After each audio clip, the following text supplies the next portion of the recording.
Hey Fix listeners, I want to take a minute to give you all an update on our DPO, Smile Now Dental Group. In case you haven't heard, we've been opening up locations all across the country for doctors just like yourselves. We started several offices this year to show proof of concept, and it's been off to the races ever since. So if you're looking for an equitable partnership opportunity where you can have a profitable business that supports you doing full arch, I'd love to hear from you. We're looking to add several locations in the next year and want to offer the training and support necessary to make one of those yours. If you'd like to learn more, you can go ahead and hit me up on Instagram at Dr. Tyler J. Tolbert, or shoot me an email at tyler@smilenowdentalgroup.com and say hey. Now, without further ado, let's get back to the show. My name is Dr. Tyler Tolbert. And I'm Dr. Soren Poppy, And you're listening to the Fix Podcast. your source for all things implant dentistry. All right, and welcome back to the Fix Podcast. We have another very esteemed guest on with us today. Took us quite a while to wrangle him because he's a very busy guy. You're going to hear a lot about his resume and his current practice, which is still very, very busy. We have with us Dr. Samuel Jirk. He brings a wealth of information and knowledge and experience in full arch implantology. He's been doing this, frankly, longer than either Soren or I have been alive. So we're extremely humbled to have him on here. And, you know, one of the things that I originally reached out to him about, I saw that I believe at the upcoming Orca seminar, he's going to be lecturing on customized subperiosteals. And, you know, I knew that he had extensive experience with that, not just the ones that we're talking about today, but also the ones of yesteryear, how that's been done in the past, what we can learn from that, the good, the bad, the ugly, and what the next path forward for customized implants looks like. And there's really not anyone else I could think of that would bring a more comprehensive experience to speak to that topic than Dr. Jerik himself. Also, he's got a wealth of information about all things full arch. He does it all, everything that we talk about. So we're super, super excited to have him on, and very grateful for him to spare his time with us. So thanks so much for coming on, Dr. Jerik. Thank you very much, Tyler. It's just a privilege to be part of it. For sure. So for those who don't know who you are, we'd appreciate if you could just kind of give us a little bit of background about, you know, your journey through full arch as a dentist, you know, getting into implants, how things have kind of evolved since then, and kind of bring us all the way up to, you know, the current day. Okay. Well, first of all, I'm a 1986 graduate, University of Tennessee Health Center Dental School. And, you know, when we were in dental school, you know, dental implants were not taught. We had literally one lecture on it, and it had a great oral surgery department. We did a lot of work in the oral surgery department in undergrad. But basically, the lecture was, here I am, the oral surgeon. Here's this dental implant done by some cowboy over in East Arkansas, and here I am taking it out because it's failing, and they're horrible. They don't work. And all I could think at the time was, wow, if these things work, wouldn't this be great? You know, better than a denture or a partial. So, you know, right out of dental school, I mean, I'm a CE junkie, and it started from day one. Believe it or not, my very first course, my very first CE was an implant course, and there were 5 manufacturers had it. Stereos, which later became Nobel or was bought out by Nobel, you know, was there.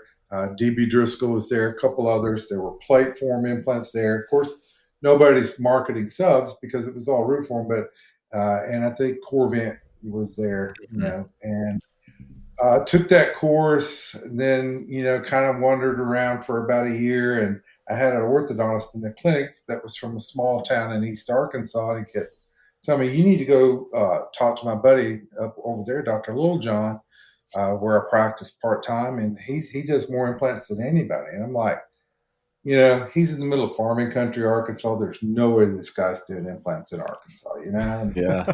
so this goes on for about a year, and I called him up. And I said, hey, I heard you do implants. Yeah, he says. And then I said, do you mind if I come over and, you know, watch you do some implants one day? Come on. And of course, you know, he was working Fridays, and he starts at 7.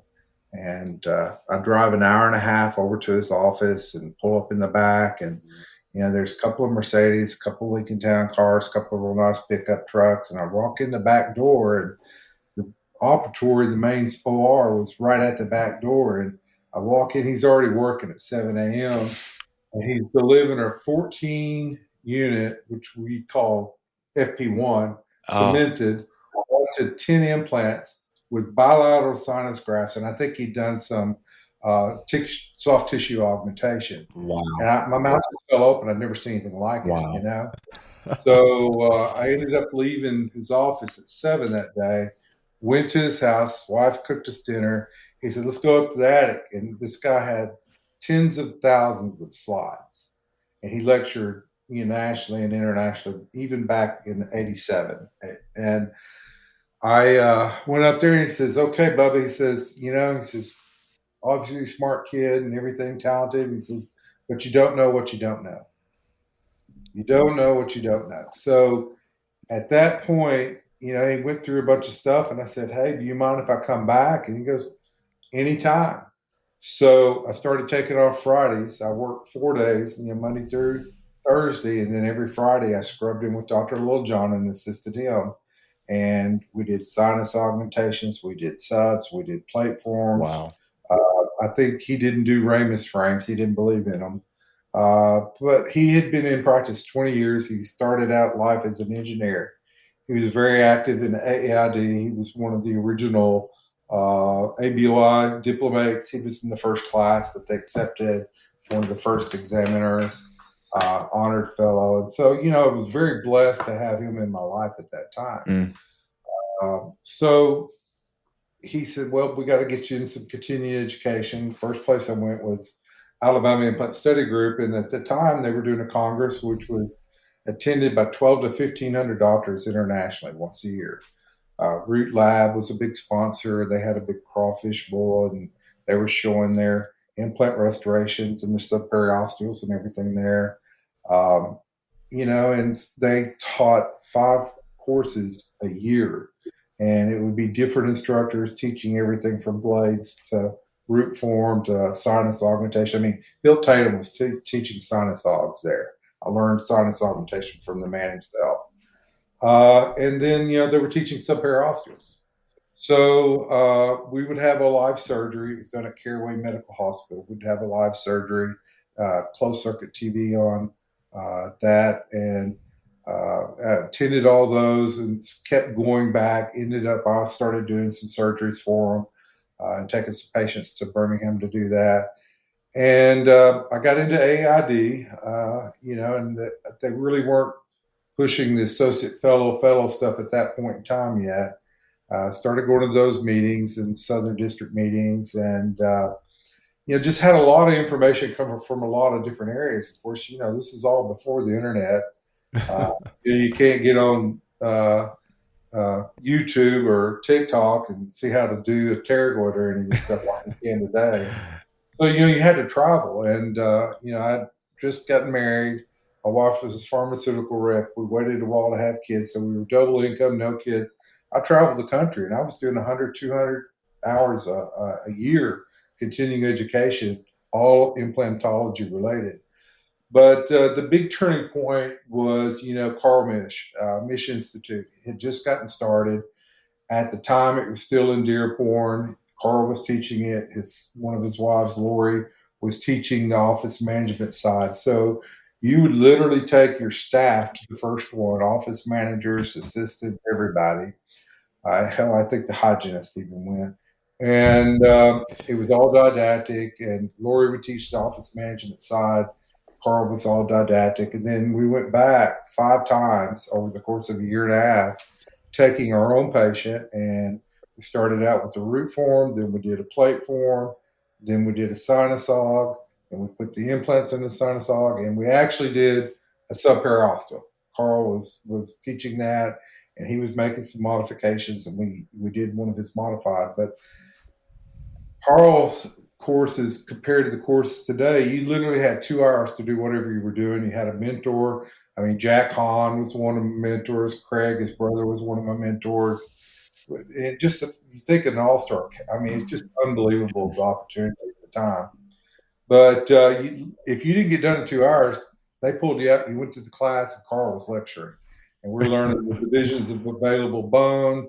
We're learning, RP1 to FP4. It's just crazy. I mean, learning all the prosthetic, all the bone categories, and he brought everything together. And I'm very dyslexic, and so it just being able to visualize and see, it just made it where any patient came in, they fit a category, and it was like, he was the first one. I think he coined the thing that implant dentistry is a prosthetic discipline with a surgical component. Mm. And so you never put implants in unless you play in the prosthetics.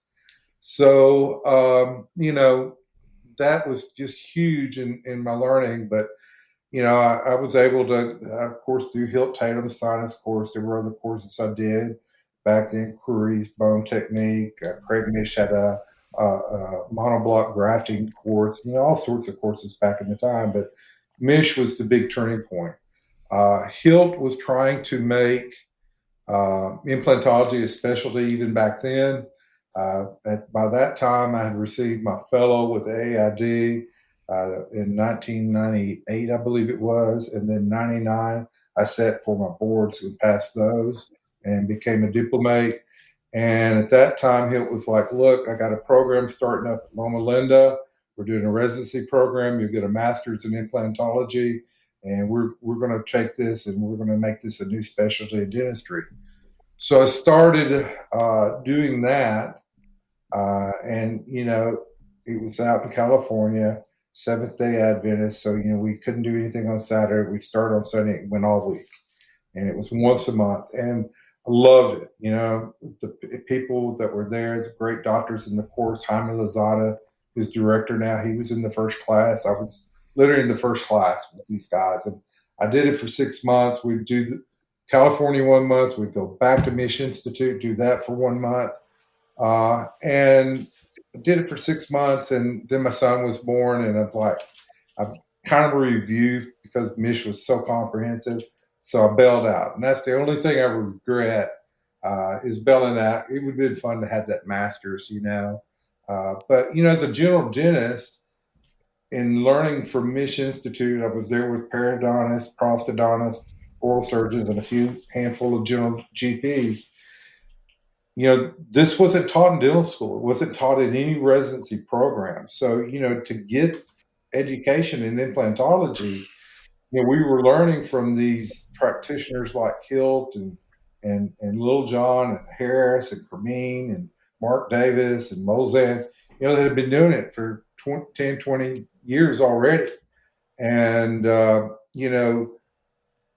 there was a lot of turf wars so far as well. Only oral surgeons should do this. Nobel would only sell their implants to oral surgeons because only they could get certified in using a Nobel implant. But the fun thing was I was in Misch early enough that I actually got certified Nobel. Never placed their implant at the time because it was a little insulting. They wouldn't let a GP place it, only oral surgeons. Mm-hmm. But, it was a long, drawn-out process. And I see so many young surgeons that come out of school now, 1 or 2 years in, and they're wanting to do zygos. And I'm like, guys, take your time, get your reps in, take and do this the right way. And back then it took a really, really long time to do this, but I was blessed to have some really good mentors. Dr. Little John, Dr. Misch, Tatum, Boyd Harris out of Fayetteville, Arkansas, Bill Cremeen out of Marion, uh, Dan Root and Rob White and Rick Maynard from Root Lab were extremely instrumental in my training. I'd get myself in all sorts of trouble and they'd get me out of it every time, And Rob especially, I didn't like using Root because they were so damn expensive and it took too long, and I could get it done for half the price, twice as quick, from a local lab. But every time I'd get it, there'd be issues with it. Yeah. And, what I found out was you get what you pay for, take your time, dial things in. And, so they were very instrumental in my journey as well.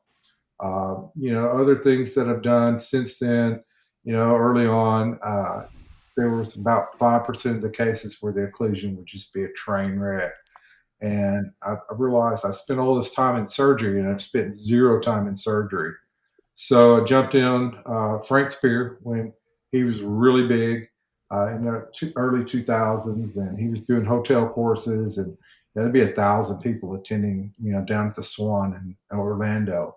And I did all those courses. And then if you had attended all those, he'd invite you, for a fee, of course, to show up at his office. And there was like 10 of us in there.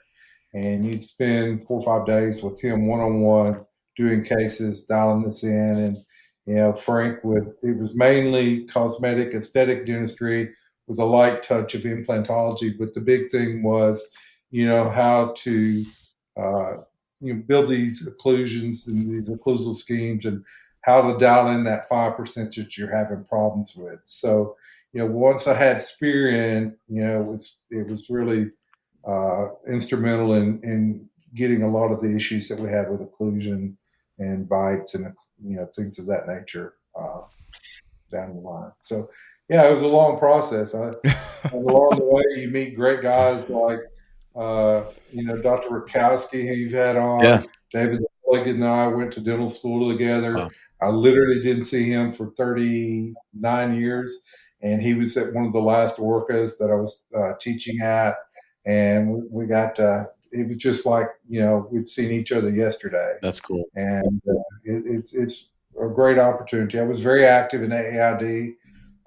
In my 40s, was a president of the Southern District. I was getting ready to go do the national deal and go up the ladder there. And my kids were young teenagers, and I decided to step back, spend more time with my family, wait. And I told them, I said, look, I'll come back when the kids go to school, to college.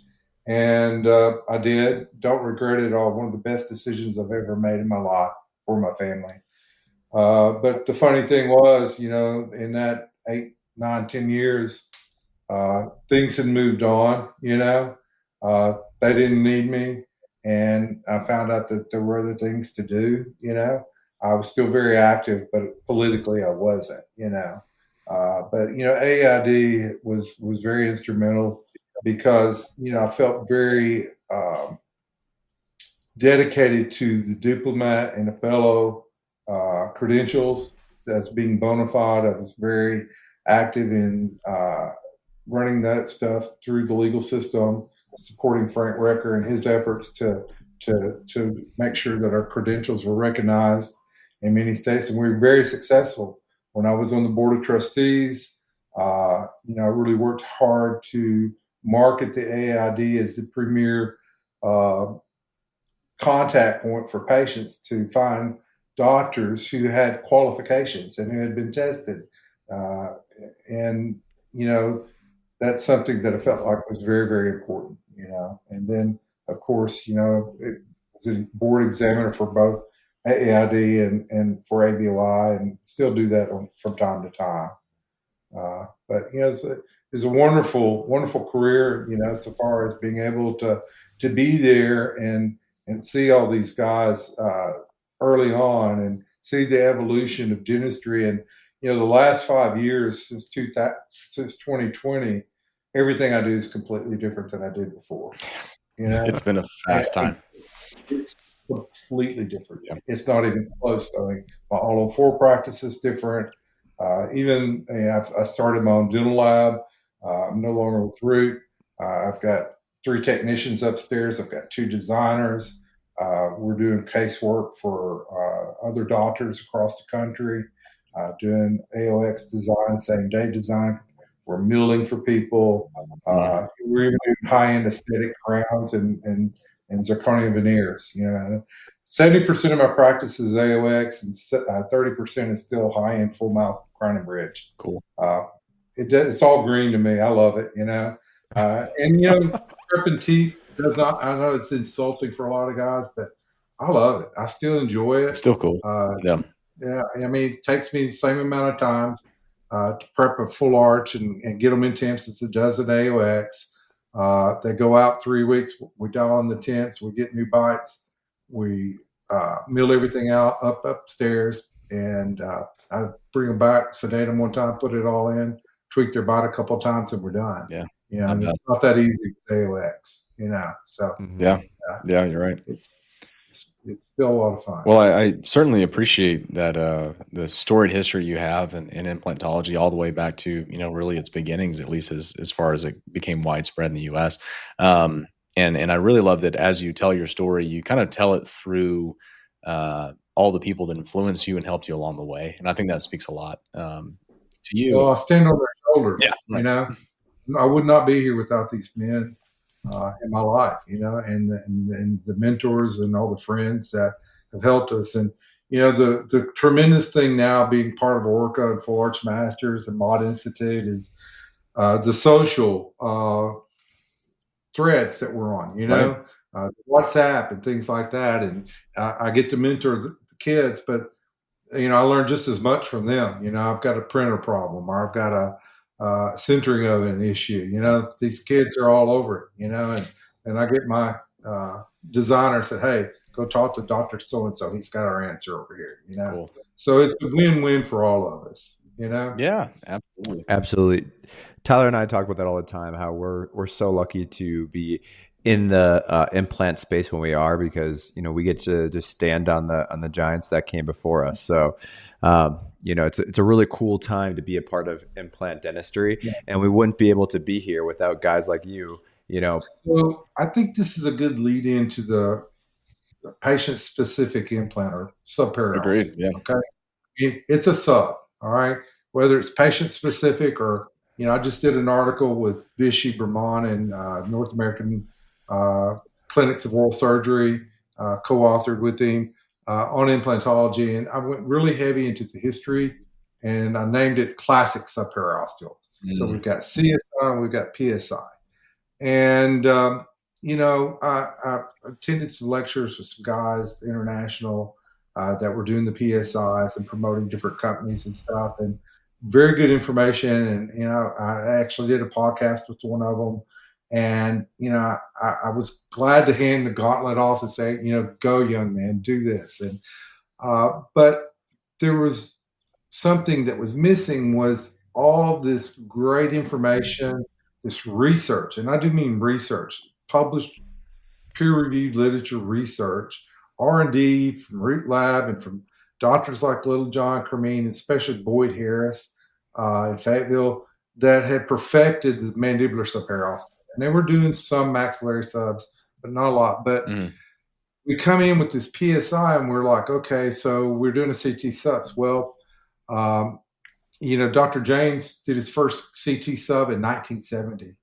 And from 1980 on, Loma Linda only did CTs. They didn't do a two-stage surgery. They didn't expose the ridge.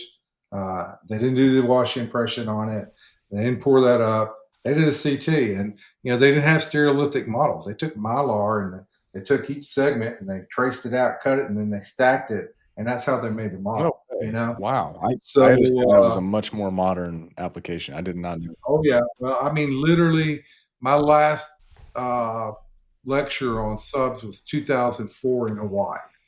And my topic was 3-appointment sub. They come in for records, and literally we put it in the next appointment, and then we took the sutures out. And it was 2004. It's the World Congress of Oral Implantology. Lenny Linkow asked me to come do it. I literally flew to Hawaii. I did my lecture and I flew back home the next day. I wasn't even there 24 hours. There were like 12 people. The biggest thing I got from that was ICAT was there. Okay. And I'd been taking all my patients to the hospital, to a helical hospital scanner, and we're putting dowel rods on them, and it's taking 45 minutes to scan them. And, there was one doctor that was hypnotizing his patients to make them be still. And I just say, don't move. And we'd tape a radiopaque rod on their face, check for movement. And there was one lab in Colorado that could make a stereolithic model. But, I was lecturing on that in 2004. And nobody was interested. Nobody, so I just kind of faded off in the sunset and said, well, I'll still do a few subs here and there, And then fast forward, there's an ICAT there. I'm like, okay, so I buy one. I've got the first one in the state of Arkansas, and I start doing cone beam CTs, treatment planning, and all that stuff. And I send my DICOM data. And back then it was on a tape, We didn't even have CDs to do it, much less the internet to do it. Yeah. And we'd send it there. We'd get a model for $1,000. I'd send it to Root. They'd make a replica of it, stone model, and then we'd do the implant. It was great. I mean, the whole first stage surgery was gone. Then, we got to the point where, okay, now I can do I could take the DICOM data and I can segment it with my software myself. I could print the model in my lab, and now I can send that to whoever. The last ones that I've been working with Nate Farley, prosthodontist in Phoenix, and he and I are literally doing it 100% digital design. We take the DICOM, we segment it, we use Mesh Mixer, Exocad, Blender. We set up our design. We've milled them, we've printed them, whatever. But they started out kind of rudimentary because the printing process is not as pretty. But we've done a couple with the lab, America's Dental Lab in Kansas, that we did the digital design, sent him the STL, he printed it, he invested it, he crafted it, and he cast out a cobalt chrome molybdenum. And it's beautiful, the classic tripodial mandibular sub.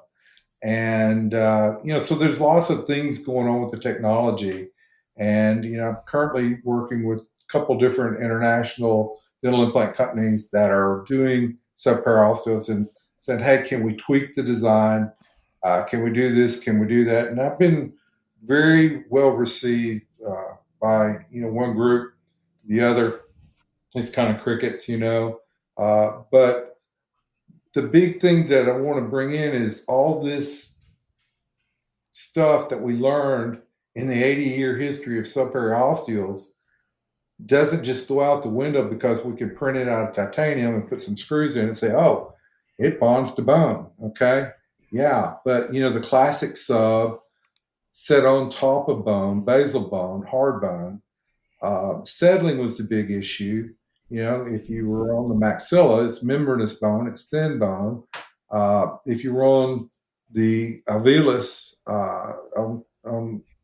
Division A ridges in Misch classification, they resorbed. And so the implant settled and had movement. And there were a lot of design flaws early on. Gustave Dahl did this in 1937, and he did a intraoral impression, x-rays and probing, and he scraped that model and he said, okay, this is what we're going to make our sub on. Gerskoff and Bergman and Goldberg, 4851, they first did the first two-stage where they did a direct bone impression.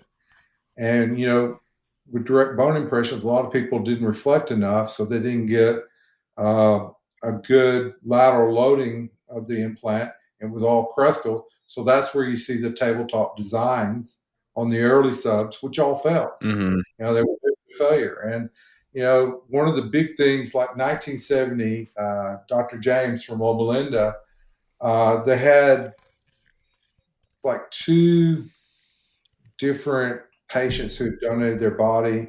And there was a doctor out of Puerto Rico that had done histology on it, but they saw a suspensory ligament out of dense collagenous fibers, and he postulated that subs were held in the suspensory ligament, and that compressive forces or crestal loading was osteoclastic, and that it loaded the mandible laterally on the lateral ramus or in the symphysis, that it would be more off axis or a tensile type loading, and it would promote bone growth. And used to, the first mandibular subs would have struts on the lingual, and when the patient's mandible opens wide, it gets narrower, and they would have dehiscence there and issues there. So, with James' early theories about this, we changed where we loaded the implant, and success rates went up. We saw, and today in the current PSIs, we see a lot of abutments coming out of the first and second molar regions on the mandible. Well, what do you have down there? You've got a buccinator, you've got the myhyoid, you've got very low bone volume, very thin attached tissue in this area, and it's a problem for recession and infection. Well, Root and Linka, funny story. Linka was doing a direct bone impression. He didn't want to expose because he had a totally distant nerve. So he exposed both ramus, he exposed the symphysis, does 3 different separate impressions, and then one impression of that, sends it to the lab and says, make me a sub. And at the time, the framework went all the way from ramus forward. Mm-hmm. And Rob got it, and he looks at Danny and says, what do we do? And they finally decided, well, we can do a big connecting bar, a meso bar, from the ramus and come out of the ascending ramus with one strut, come to the canine, have your other permucosal strut, and go around. So it's a continuous bar all the way around. And they just put O-rings in it and an overdenture. And so they sent it back to Lenny, and Lenny put it in and loved it. Worked perfect, and it got the permucosal post out of that molar region. So Lenny was on the stage like a couple of months later at one of the big implant meetings talking about his new tripodial sub that he designed, and Rob goes back kind of upset to Danny. He's like, you going to let him do this? Take credit for our design? And Dan's like, well, of course I am. He said, if it works, we're going to sell a ton of them. And he said, if it screws up, it's all Lenny's fault. It's all on him. I mean, Dan Root was a very, very brilliant man. He's practical. Great businessman, but moreover, he did some tremendous work in our field. And, that shouldn't be lost. So, today we see very, very heavy, thick substructures.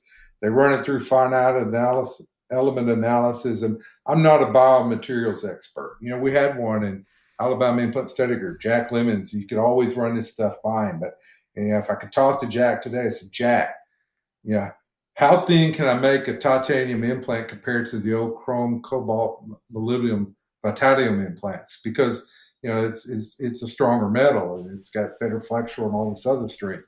But the old classic subs, they were all designed with a lattice snowshoe type structure over the ramus and over the symphysis to spread the occlusal loading out on remote areas. And some of my lectures, I talk about Subperiosteal as being the first remote anchorage implant, Mm-hmm. And so you didn't want crestal loading. You wanted lateral ramus, you wanted symphysis, areas like that, well away from your permucosal areas. And, I literally have not lost but one mandibular sub out of that approximately 100 I've done. And I chose to take it out because the patient was moving. And, I started having better luck with shorter root form implants, and I just popped her in some root forms and I sent her to Texas to be free, But, with the large frameworks that we're seeing, and they run it through finite, and they say, you got to do this and you got to do that and everything. I get it, but there's such a thing as biocompatibility or biomechanical design. And when you place an implant on bone, whether it's bonded to bone or not, you want the periosteum to reattach to the bone as quickly and as well as you can, as fast as you can. And so, those struts, a lot of them that I see are very bulky. They've got right angles. They're in the mucosa. And, first lecture, I saw a PSI lecture. I was sitting there and I'm looking at the design. I said, it's going to dehisce here. One of the guys sitting next to me, Bo Wright from Kentucky, goes, how do you know that? I said, just watch. And about 5 slides later, we get into complications, and there's a dehiscence there. And the tissue won't tolerate that bulk. And so we really need to debulk these things. We need to not crestally load. I see a lot of mandibular subs that are loaded in the molar region with 3 permucosal posts coming out of the molar regions. And, if you just take a little look back at where history was and what designs proved out to be very successful, modify the PSI designs, use titanium, use printed techniques and things like this, I think we would see success rates improve. I really think that I get a lot of complications in my clinic because I've been doing this a while, and I've seen some really ugly, PSIs out there. And I think that complications are definitely underreported. And when you go to literature, we're getting 2-year results. I don't see anything long term yet. With 26% complication rates at 2 years, and I just think that we really need to take pause at what we're doing here and see what used to work. See if we can implement those developments and concepts into the new concept.